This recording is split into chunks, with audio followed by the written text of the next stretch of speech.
Ladies and gentlemen, welcome to the 442 podcast. I'm Azar Madhani, and as always, I am joined by the wonderful Tommy Sondy. Hey, hey. And the sterling Tony O. Morning, boys. The temporarily rich Tommy Sondy. No, it's the sterling Tony O. Come on. He was rich for approximately 5 minutes until he turned over the bar of silver that he found on the road to the police. Tommy, first of all, yes. Why aren't you funding the podcast? Tommy, I first really of all, what the fuck? First of all, like... You know, it's funny, there's two things that most people are saying is, first of all, like what Tony said, what the fuck did you turn it over for? And then second, can you tell me where exactly you found it? That is a good point. It's a good point, actually. Who finds a bar of silver just on the highway? You know, who leaves a bar of silver just on the highway is the more curious question, I think. So, Tom, tell you what, that is also a fair question. Yeah, I can't wrap my head around. So, you know, obviously most people don't know, but I was driving one night this week, and I hit something hard, popped my tire. I go back to check what it is, and it's a 100-ounce silver ingot, which in today's going rate for silver would have been worth close to $3,000. So, yeah. Lots of plug merch that would have that would have been lots of merch indeed. But I turned it over to the police, and I'm out a couple tires. And I got a news story out of it. Well, great. Awesome. Yeah, some goodwill maybe. I don't know. Maybe some good karma potentially. You know, I don't know about that. Goodwill. You're not getting any goodwill from us. No, you would have gotten goodwill from me if you had reinvested in this podcast. Would you have returned it if you found like $10 on the road, Tommy? Would you have done that? No, not at all. If it was, what if it was gold? You know, no, geez, no chance. But don't worry. If it was gold, but silver. Bullshit. Silver you return. Right, okay. So yeah, hey, listen, hopefully it gets returned back to its, rightful owner. But if not, hopefully it somehow makes its way back to me, maybe. Hey, you never know. Too late for that. Just about anyone can claim it at this point, but... Yeah. No, that's not how it works. Not everyone can. I don't think I've ever been more disappointed with you in my life. And he's had chances to be, you know. Yep. Speaking of disappointments, Chelsea won, Man United won. Draw in the end, Tommy. How are you feeling about this one? Because I think it's probably a fair result. Yeah. In the state of the game. Yeah, I mean, someone asked me before the game, hey, what do you think the results could be? I'm like, you don't even need to ask. You know it's going to be a tie game. And this fixture in the Premier League, Chelsea, Manchester United, they've drawn a total of 26 times, which is unreal. And to be fair, I thought Chelsea were pretty crap most of the game. So getting a point out of this... I will say, there was one aspect of Chelsea that was quite interesting, and that is Mateo Kovacic's tiny underwear that he was running off with at the end of the game. Like, that's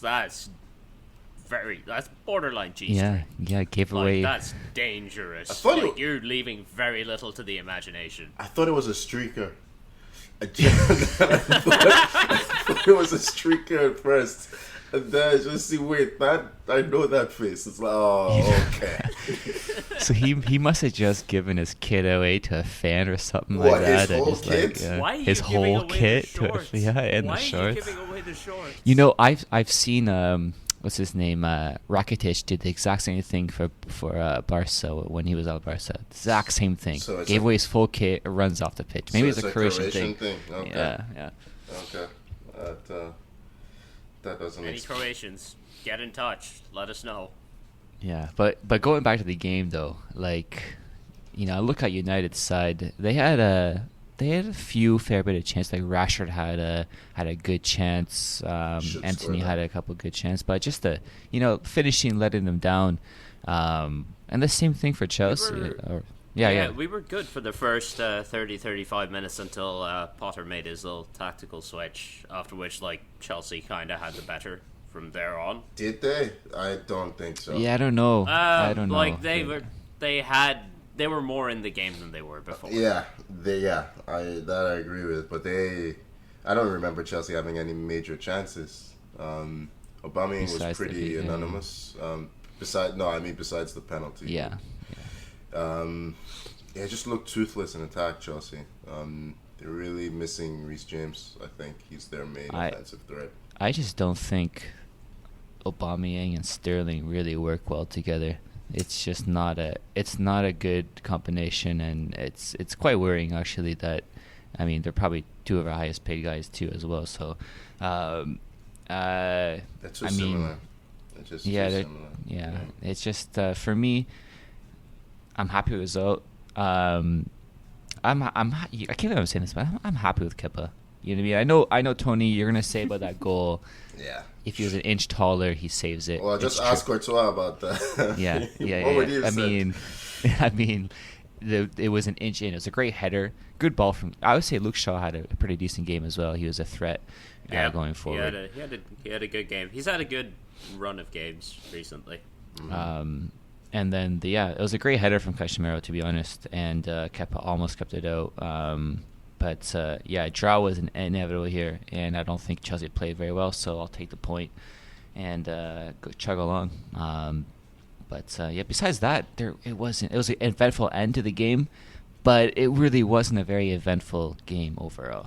United have to get to where they're not playing Scott McTominay. It's a very Chelsea. You just have to get. It's a very Chelsea Man United game in the end.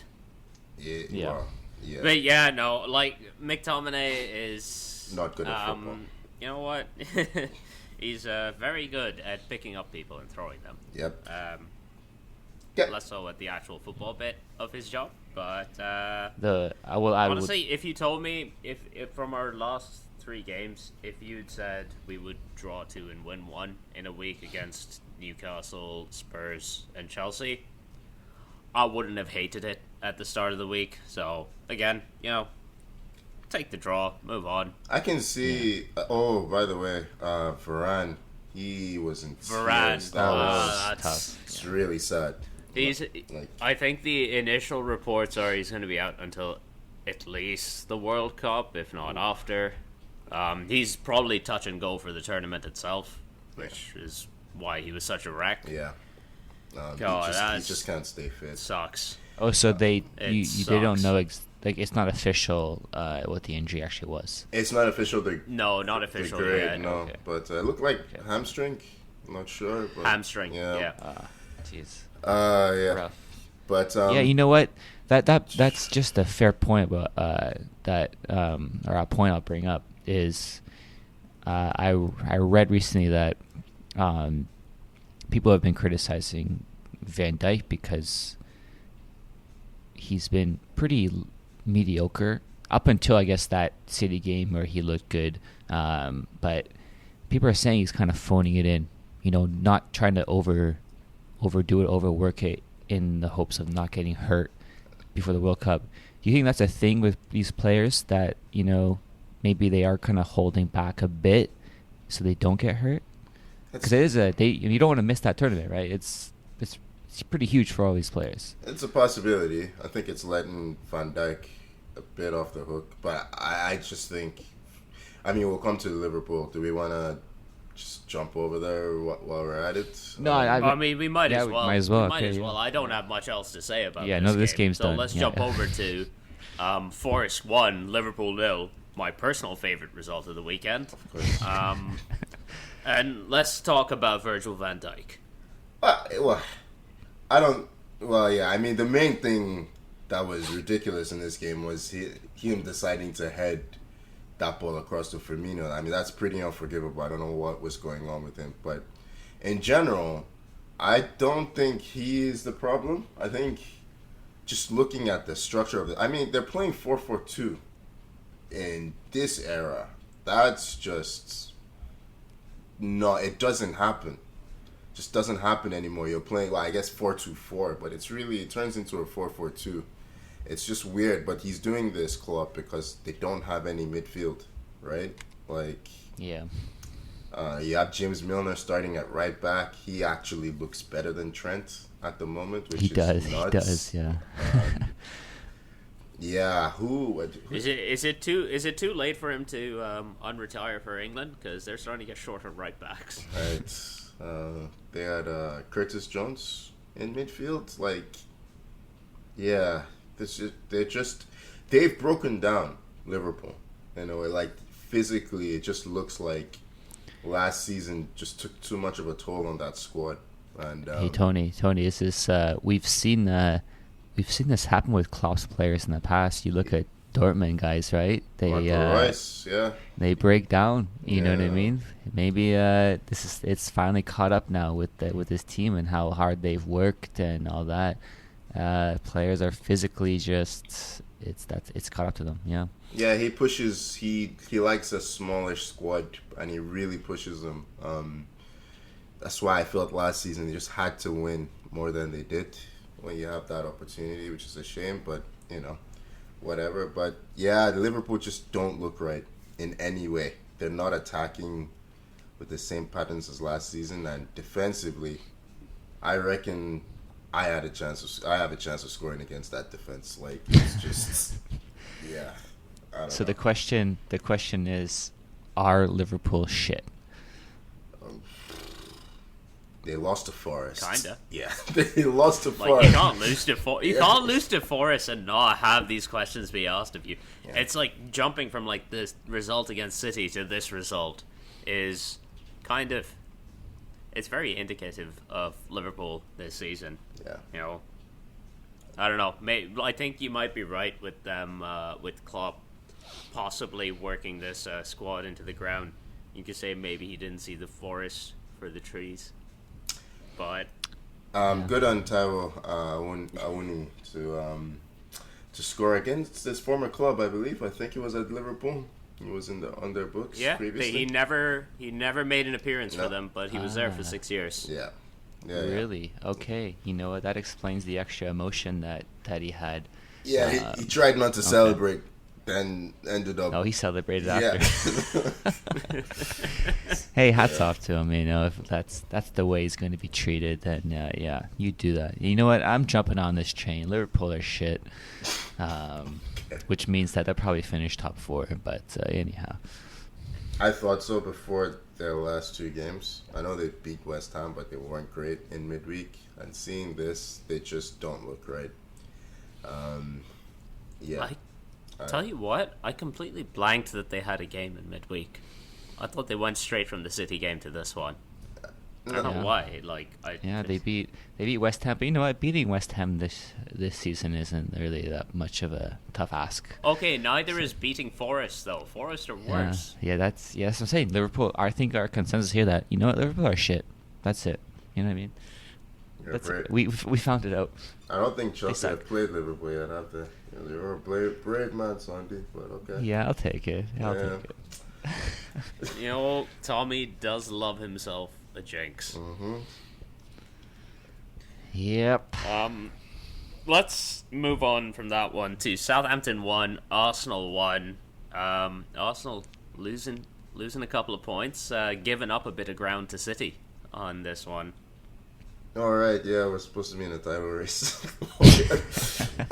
Not even the Arsenal fans. Tony, we have to pretend for a while we still can. Yeah, I'm still looking at it from the prism of Chelsea, Man United, Liverpool, Tottenham drop points, so it's not that bad. Yeah. It's been, to be honest, last week we should have lost against Leeds, so at the very least drawn. This week, I think we should have won. Hazenuto came out with a suicidal 4-4-2. I think he watched the Leeds game and thought a good way to go at Arsenal is to press them really aggressively, and we just tore right through them in the first 30 minutes. And unfortunately, the only player in our team that doesn't lose his head when he's in front of goal is Granit Xhaka. It's a brilliant finish on his weaker right foot. First of all, what a sentence in 2022. Hey, what did I tell you, boys? Kevin De Xhaka. He is the left-footed De Bruyne. Absolutely not having this. Okay. Still not having this. We'll never be having this. He'll keep proving you wrong. Behave. He's in a good run of form. Tony. Behave. Yeah. It's a brilliant. Good run of form. Yeah, it's a brilliant finish. we're in this spot right now where Jesus is doing everything but score, and it's a bit of a problem. It's what we signed. We knew he was this player, and the hope is it develops out of it. But he's thrashing at chances at the moment. Don't think he's scored since the Tottenham game, which is like 4 or 5 games ago. So Tony, do you think it's maybe time to get him out of my fantasy team and maybe go for like Martinelli or Saka instead? Where are the goals coming from Arsenal? You don't have Martinelli. Yeah, I mean, Tommy, you're having a stinker this year. I'm moving on up, boys. Jesus has not been in my fantasy team for a week. Top 20. Yeah, he's been out for a while. You guys have already knocked him out. Okay. Yeah. I've been on the Mitrovic train. Well, we all have Mitrovic. Come on. Right? No. But Tony, how are you so high? You don't have Mitrovic. I don't get it. I have Haaland, and anyway. Back to the actual football. Yeah. Poor Tommy. He's just trying to save his fantasy season, and you're brushing him off like this. He just wants the advice of 2 better players. You have to indulge him. Yeah. Okay, just move on. I'll get there, guys. I'll be up there soon. Don't worry. This is never seen you this low. It's fantasy low, but Arsenal have hit a bit of a rough patch of late. We've been winning, but we've not been scoring. It's been a bit of a problem lately, and finally caught up with us. Southampton scored basically the only major chance they had, but we need to fix it quickly before it becomes more of an issue. But yeah, I'm not concerned. 11 games in, we've won 9. Life could be worse, I guess. But I mean, 7 points above us. On the plus side, there was a Theo Walcott sighting. Yeah, he's still there. And with one of the worst dives I've seen this season. Yeah, that strange. He's one of those classic, not that kind of play. By the way, speaking of dives, the refereeing performance, absolutely disgraceful. Like, disgraceful. Just in general, it looked like he was just trying to be important. Jesus should have had a penalty. Absolutely should have had a penalty. I love our weekly edition of Tony versus the refs. Yep. I back it. I do back it this time. I do back it. I'm on board. I want to like disagree with Tony on a lot of things and maybe have a debate or something like that. But like, I agree. Jesus he's tackled down. I don't know how they don't look at that. The ref in this game was pretty shit. Yeah, Lianco was he was begging to get sent off. The ref just seemed like he was enjoying what he was doing, just kept letting him get away with it. Yeah. I'm convinced that Lianco is, because I couldn't watch this game live, I'm convinced that Southampton just make players up and Lianco is not a real player. That is the name of the Pokemon. Yeah. Or should be, at the very least. What is Lianco? It's just an air. How do I catch one? Airheaded center back playing at right back. He's an air type Pokemon. Okay, cool. Okay. Yeah. Okay. We're getting somewhere. Okay. We're getting somewhere. Will he be available in the new Pokemon games coming out in November? Yeah, you lost Tommy. Yeah, I didn't know there were new games. I mean, you lost me a long time ago, so might as well move on. Oh, I've never had you, Tony. I never had you. All right. I think we should move on. Let's move on. Spurs 1, Newcastle 2. Tony, this will get your mood right back up. Miguel Almiron is absolutely bullying Jack Grealish in the stats. Ever since Grealish talked shit about him at the end of last season, Almiron has been on an absolute tear. Yeah, do not talk shit, get banged, right? That's happened. What was it? Grealish has 6 appearances and Almiron has 6 goals. That's something like nice that. That's a nice comparison right there. Yeah, his goal was really nice. I mean, I think the keeper should have saved it anyways. It went right under him, but he's on the tear. He's a disaster. Yeah, let's talk about Lloris. Lloris. Because oh my days, What's he doing for that first one? Why is he trying to take a touch? Why isn't he just clearing the ball? By the way, that's a brilliant finish.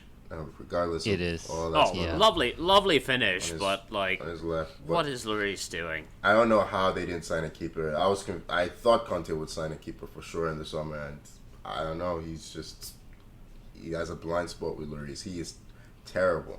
He's been one of the worst goalkeepers in the past 2 or 3 years. I was listening to a podcast. Can't remember now exactly which one, but it was an advanced metrics podcast about this. It's a good thing you can't remember because we should not advertise other podcasts. Yes, this is true. This is true. But it was a part on the advanced metrics of the teams in the Premier League, basically. Newcastle's underlying metrics have them at 3rd or 4th right now. And if you look at the table, they are currently in 4th. Yeah, so. And they're one of the only teams in that pack not in Europe. Well, they're the only team in that pack not in Europe, right? So they're fresh every week. Yep. So, maybe. So to our new Premier League overlords. Yep. Assalamu alaikum.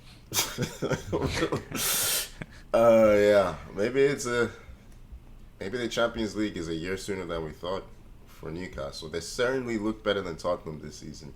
I mean, they have a battle, but like it's gonna be tough. I mean, you can't write off.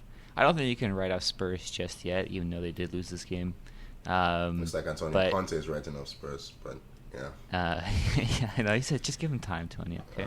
Spurs have enough high-end talent that'll bail them out of a lot of games. By high-end talent, we mean Harry Kane. Yes, Son. Yes. Yeah. To a point. Son has only scored in one Premier League Son goal has not this been season. good. He's been terrible. I feel like he'll get there. What after? We expect Son to bounce back, but I do think that they will look better once they get Kulusevski back. Yeah, that's the big miss, I think. Because what's happening with Spurs right now, and this is the mistake they made against United in midweek as well.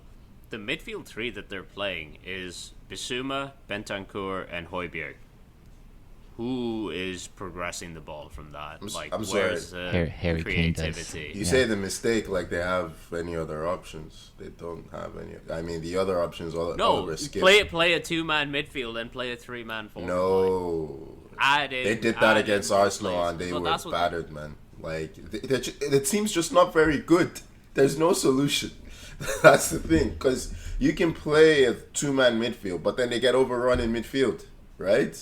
Like, I'm sorry, Tottenham. I've been saying this for a while. They don't have good players. It would give them something extra in attack at least, though. Well, what point does that make if you can't get the ball there, right? You know, what I think the solution lump is it this. long. That's what they're doing now. The solution is this: you just drop Harry Kane into center mid. And there you go. You've got a good creative midfielder in there. Someone who can actually progress the ball forward. Ladies and gentlemen. And then sign a striker. Tommy is currently coaching the future. You have the future Canadian players. You have coaching badges, don't you? Yeah. Hey, weren't we talking what? No one. Coach Sunday. No one wants that Wolves job. And we were discussing maybe we should be throwing in our resumes out there too, and maybe we'll get that phone call. Yeah, we can throw in a... Oh my god, I can't wait to see Diego Costa in midfield. Diego Costa would be the groundskeeper, mate. He ain't making no team. I'm sorry. So ungrateful. All right, Tommy. What other tactical solutions do you have for us? We're gonna shift over to another game. Oh, wait, before we do that... Not a tactical solution. Before we do that, continue on my theme of Tony versus the referees. Harry Kane, offside. Davinson Sanchez touches that ball. He absolutely gets his head on it. Kane's offside. Everyone saw it except the people that count, the referees. England's darling. Of course they give it. Move on. Here I thought the people that counted were me and Tommy. Nope. Because I also didn't see it. I didn't see it either. Mostly because the replays didn't. I saw a couple of replays. I couldn't make anything out from them. But I do enjoy you going up against the referees, especially when it comes to Spurs. So carry on. Yeah, no, I thought initially you were arguing about maybe he fouled Trippier, no. But I was like, Trippier, I don't see anything there. Yeah, Tommy, we know when it comes to Harry, Tony Kane make mountains out of molehills. So we'll move on. There used to be some good puns, right? Yeah. Okay. Were there ever? Think back, Tony. Really cast your mind back. Is there one that stands out to you as actually being good? No, not really. To remember just there one. There you go. Yeah. That's tough. There you go. Let's move on. Man City 3, Brighton and Hove Albion 1. Haaland got his little joints oiled, got his software update downloaded, and now he's chucking defenders about 5 yards. Yeah, that's I forget who the defender was, but they're both going for that ball. He just sticks his right arm out. Was it Webster? Just sticks his right arm out, and the Webster goes flying, and then he's in on rest goal. in peace. Like just pure strength. Like he's a bully out there. He looked embarrassed. And he still. Did you see his penalty as well? Oh, he blasted. fucking hammered that. Haaland is how old? 22? 21? He looked nervous taking the penalty as well. Like, did he? Oh, yeah. I've never seen him nervous. Well, he actually says he gets quite nervous a lot. It's just that, I don't know, he's just this physical... Lord help us. Lord help us if he's ever confident. Yeah. Jesus Christ. It's just, yeah, such a... He's like the perfect center forward in many ways. He's 22. Okay. He sounds so sad. Yeah. I watched the Rocky Horror Picture Show over the weekend, and I don't know if either of you have seen it, but if any listeners have, he very much reminds me of Rocky from it, because just lab built, perfect creation. Mm-hmm. Yeah. Yeah, I know it's playing in one of the local theaters. They do it every Halloween, but I've never actually gone to see it. I highly recommend. You've never seen the horror picture show? Wow, that is impressive. No. That is impressive, Tommy. Like Tommy, get some culture. That's all we want. We want you to get some culture and not return silver ingots that you find on the road. Yeah. 2 things we ask of you. All right, I'll make changes. Yeah. Thank you. That's all we want. A couple of minor tweaks, and it'll be perfect. De Bruyne was pretty good as well. Nice finish on his goal. Yeah. Speaking of perfect. Yeah. Yeah. Yes. Speaking of like I said, well-oiled machines. There you go, De Bruyne. City back on. Yeah, they were rocky in periods. I mean, Ederson, he should save Trossard's goal.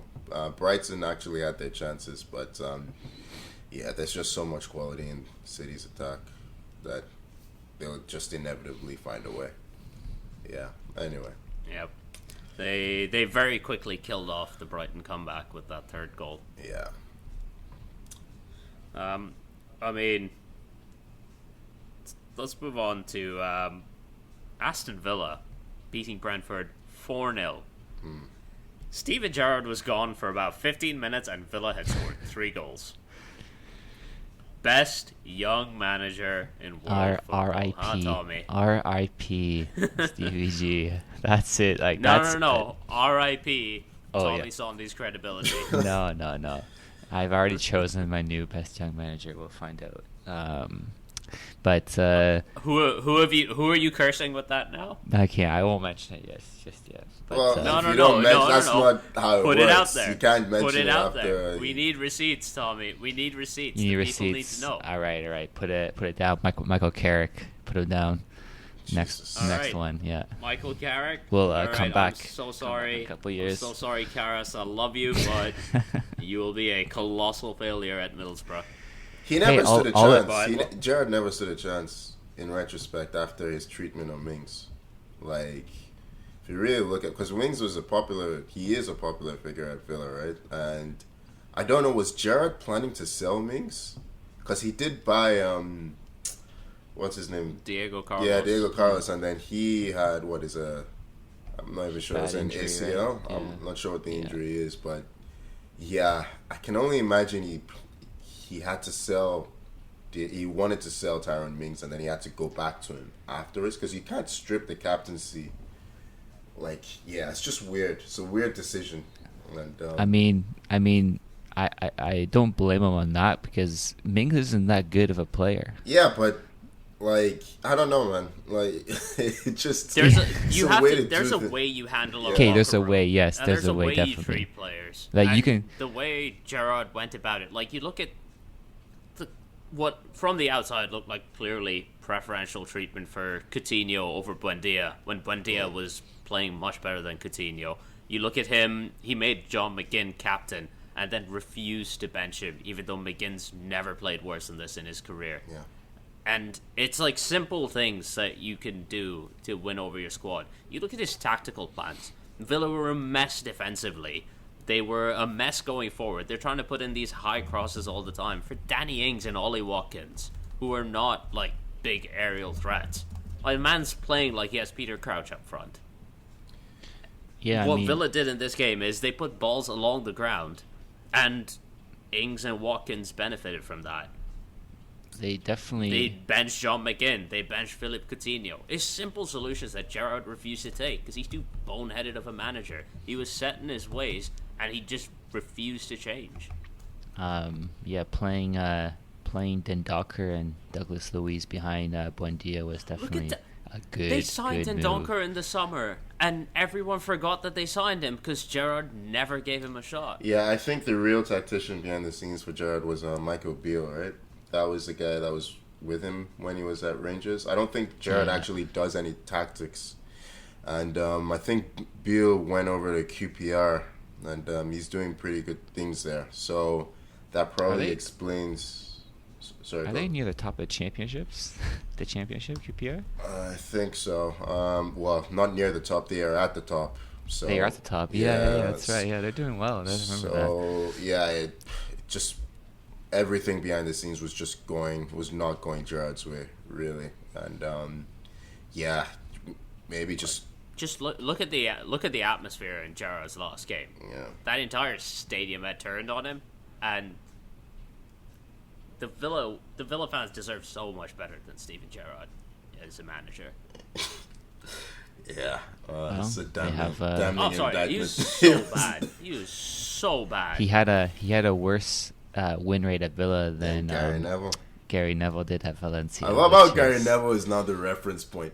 He's the reference point, yeah. Because everyone rightfully clowns Gary Neville for his stint at Valencia, and the fact that you're worse than that, and you managed to make it a full year into a job, amazing. Yeah. Well, now they have their managerial search, which I don't think they'll have a hard time finding players. They have a good squad, not a good squad, but they have some good players in their squad. So I think they won't struggle like Wolves will struggle to find a manager. That's for sure.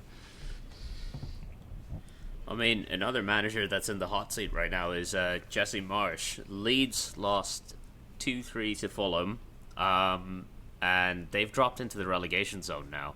That was a very tennis way of announcing that. Yeah, I was gonna say you said it differently there. Yeah, that's odd. Yeah. Yeah. That's what's written down. Leeds 2-3 Fulham. I didn't. It's okay. Yeah. Anyhow. It's been a long weekend. Yeah, anyhow. Yeah, I don't know, Leeds. They play better than their results, I feel, but at the moment, it's just they're losing too many points. Like, just look Wait, like. Do they play better than the results show? I think so. I don't know. I personally think like they create quite a few chances. They don't take a lot of them, but they're very leaky at the back. So, yeah. I mean, Fulham are having a really good season, right? Relatively speaking. I thought Fulham were well worth their win yesterday. Yeah, no, I'm not saying they deserve to win this game. I'm just saying that in terms of the run that they're on, Leeds, they've just not capitalized when they're on top. Yeah, I don't know. It's weird. It's 4 losses in a row now. Yeah. Pressure's starting to mount. Yeah, it just looks like from the outside, Jesse March looked like he was doing a pretty good job, but the wheels have just come off all of a sudden. So, hey, we'll see how long he lasts, but honestly, I don't think a couple more results like this and he's probably gone. So Leeds need Bamford to, start finding that goal scoring form. I don't think that's ever gonna happen. I don't think they can rely on I don't think they can rely on Bamford at all. Yeah, I know, but I'm just saying, if he can find a little bit of form, then maybe they start. They are creating chances, but it's the woeful finishing up there. They just need someone to finish pretty much. Rodrigo finally got back amongst the goals. I think that was his first goal in 5 games or something. Yeah. So hopefully he can kick on for their sake, but I don't know. Could be staring at a long season for Leeds. I mean, they barely escaped relegation last time around, and now they've lost Calvin Phillips. They've lost Rafinha. Yeah, huge losses. It's a worrying situation for them. One team that is doing quite well recently is Everton. They beat Palace 3-0. Alex Iwobi is good now. Yeah, I mean, he has that JJ blood, right? So we can't be surprised. But yeah, I think more than anything, it's surprising how well Everton played in this game. It just seemed to come out of nowhere. They've been defensively really solid of late, but even offensively playing out from the back, there was so much confidence in their attack. I think it really helps that Calvin Lewin is finally an option to start games again. Hey, he had a mini Holland impression, chucking a defender out of the way to score his goal. There was a nutmeg in there as well.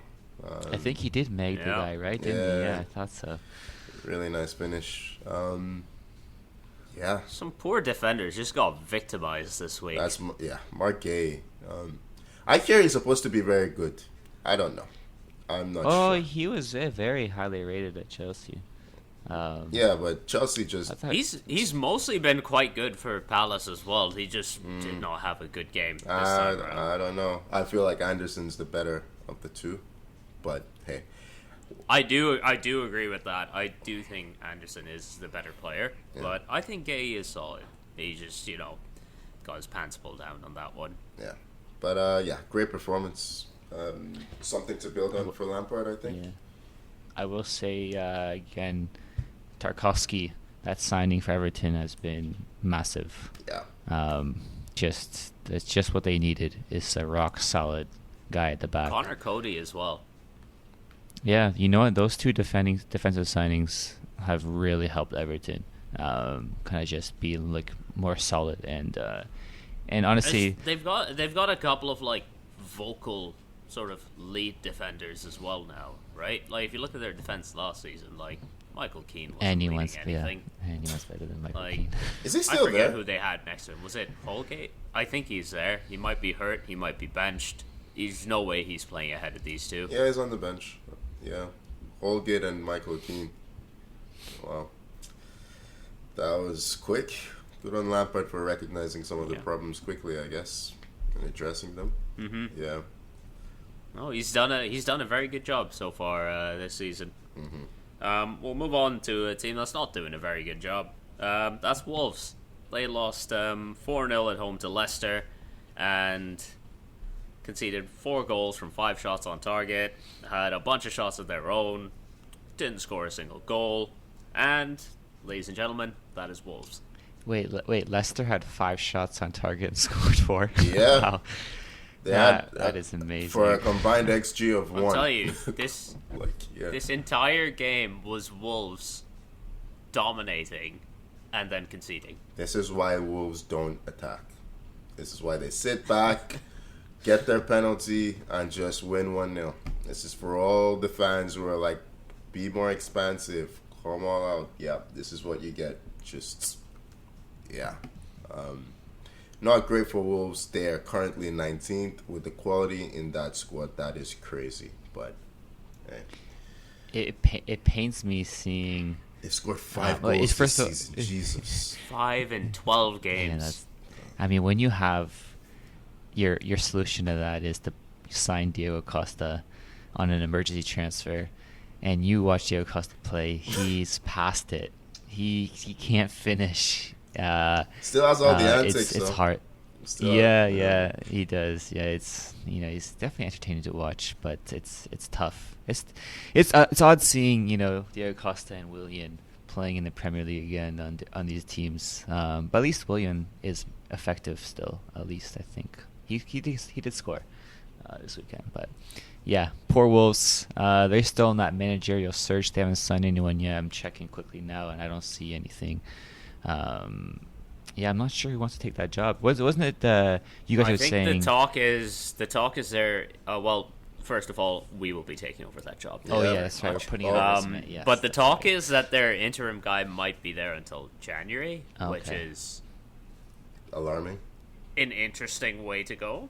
I was gonna give him a bit of the benefit of the doubt, but it's pretty alarming. And you guys mentioned you heard Nuno. Ruben Neves might be available for cheap. Is all I'm saying.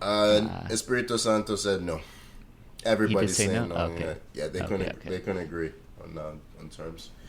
So the Wolves never text your ex. It doesn't go well. Yeah, at least he had the sense to not go back. Looking at all these games and looking across Europe, the Premier League advertises itself as the greatest league in the world. And with the amount of money they can throw around and the players they can bring in, it's easy to get kind of caught up in all that. But how far ahead of other leagues are they actually? Or are they actually even the best league in the world? I don't know. You don't know. Short answer. I don't know. Sometimes it's like you look at some of the quality of football that sometimes gets played, and you're like, really? Look, champions of Europe currently are Real Madrid. You look at European success, the Premier League is way behind a lot of these other leagues. So it is subjective, right? It depends on what you're looking for. The Premier League is definitely the best branded league, without a doubt. It's financially the richest. It is the most attractive for players to come to. But yet, before Erling Haaland, when was the last time the Premier League signed a player of that caliber? We don't tend to get the superstars. We make them and then they leave. So it's a bit weird. But I don't know. I struggle with this one sometimes because I think the Bundesliga has regressed in quality. For instance, if you're looking at the top 5 leagues, I think it's massively regressed. That's only increased with Haaland and Lewandowski leaving the league. On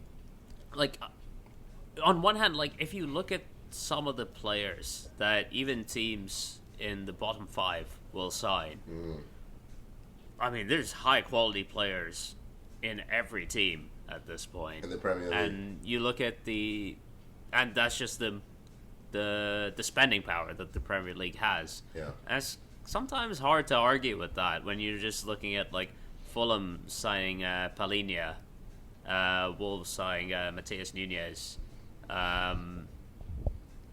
Yeah, but I don't know. It's an interesting thing to think about. It's hard to argue our stats, and when you look at UEFA's country coefficients, which ranks how well, of course, teams do in the European competitions. And talks about stats. Yeah, I was gonna let him get away with it. Hey, Tommy. That's not a very coefficient way to look at this, I think. All I'm saying here, all right, is that you have the English clubs and they're ranked top, right, as a country of clubs first. They're first, so hey, there you go. I gotta be honest with you, Tommy. UEFA are not a good basis for anything. I get they're ranked top, but it is also financially beneficial for England to be ranked top. I'm not saying there's corruption involved, but I'm not saying that. Can I say that? Corruption in football? No chance, Tony. No Tony, I will chance. be honest with you. I don't think UEFA are listening to this, so you can say whatever the hell you want. Okay. Well, you're the one that deals with if UEFA are listening, Thank you for listening. Yeah. Please promote us on your socials. You have much more reach than we do. Yeah. If you need me to shill for a Super League, let me know. And if you break it down by club, 3 of the top 4 ranked: City, Bayern, Liverpool, Chelsea. So 3 are from the Premier League. Wait, what? Say that again? Yeah. The club coefficients. So, like, there's country coefficients, but UEFA breaks it into club coefficients. Would you actually say Chelsea are one of the top 4 teams in the world? Tommy, please say that again. No. Say that list again. So your UEFA breaks down. If you go to the website, they break down country coefficients. They also break down club coefficients, right? Just say the 4 teams. So City are first. Okay, man. Right? Well, then you have Bayern, then you have Liverpool, and then you have Chelsea. So Real Madrid are not in the top 4.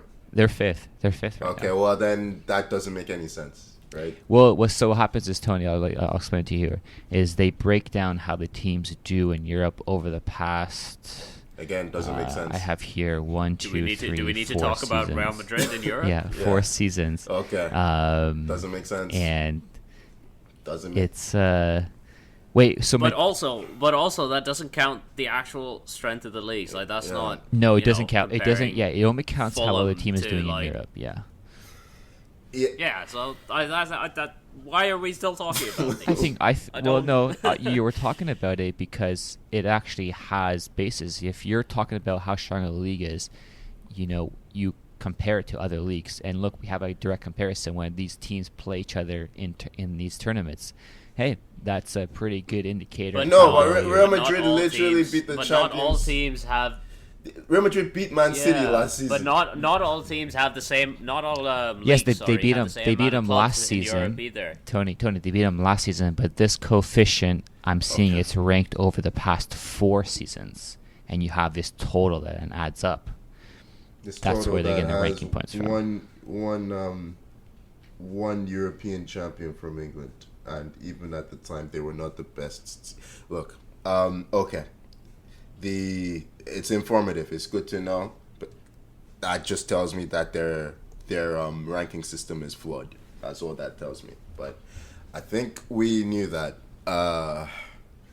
Look, I will give the Premier League one thing. I think there is greater parity amongst the teams in the league. I'm not convinced that the ceiling is as high as we think it is.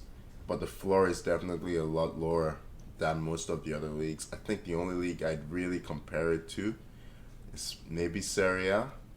I think Serie A is actually becoming quite strong tactically and in terms of... I think Serie A has a lot of parity. Yeah. But, like you talked about ceiling, I don't think the ceiling of the top teams in Serie A is nearly as high as those in the Premier League. No, absolutely. I mean...